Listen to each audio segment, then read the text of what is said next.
It didn't start with deception. It started with love, or the closest thing to it you'd ever known. You wanted peace, so you nodded instead of questioned. You laughed instead of cried. You shrank instead of shook the room. And they told you were easy to be around. So you kept it up, smiling with your teeth clenched, agreeing with your chest caving in. That was the first lie. Not the words, the performance. You taught yourself to lie, so you wouldn't have to explain your pain to people who had already decided you were too much. Section 2. The mask you mistook for healing. They applauded your growth, your silence, your peace. But it wasn't peace. It was suppression. It wasn't strength. It was survival. It wasn't healing. It was hiding. You told yourself the lie, too. You had to, because telling the truth would have unraveled the entire house of cards you'd been living inside. So you said things like, "It's fine. I'm over it. I've made peace." And maybe a part of you believed it, but your body didn't. It flinched at softness. It braced for betrayal. It silenced your truth so the room would stay calm. You weren't healing. You were negotiating with your own shadow. It's one thing to lie to others, but when you lie to yourself, that's when the fracture deepens. You began rewriting your memory, telling yourself they didn't mean to hurt you, that you misunderstood, that it wasn't that bad. You called the abuser misunderstood. You called your people-pleasing kindness.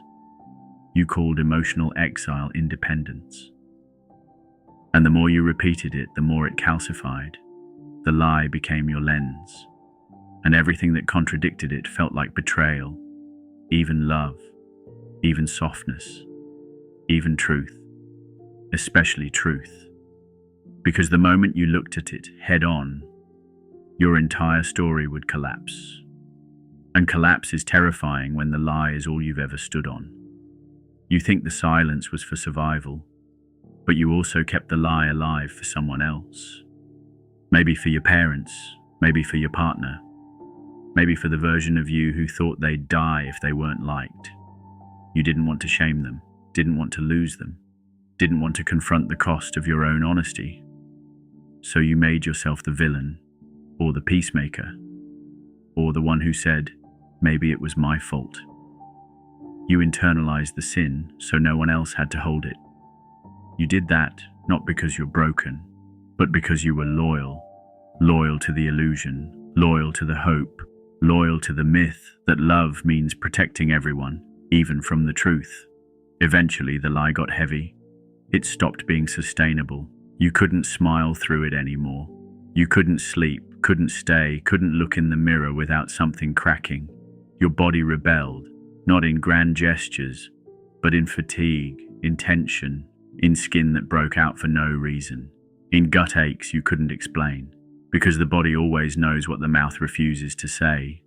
And you were holding too much, too many secrets, too many masks, too many truths you buried to protect a world that never protected you back.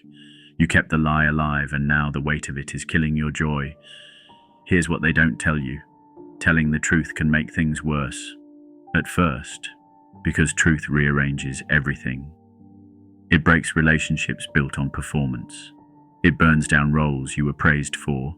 It confronts people with who you actually are, not who they want you to be. And some people leave. Not because you were wrong, but because the version of you they knew no longer exists. They weren't loving you.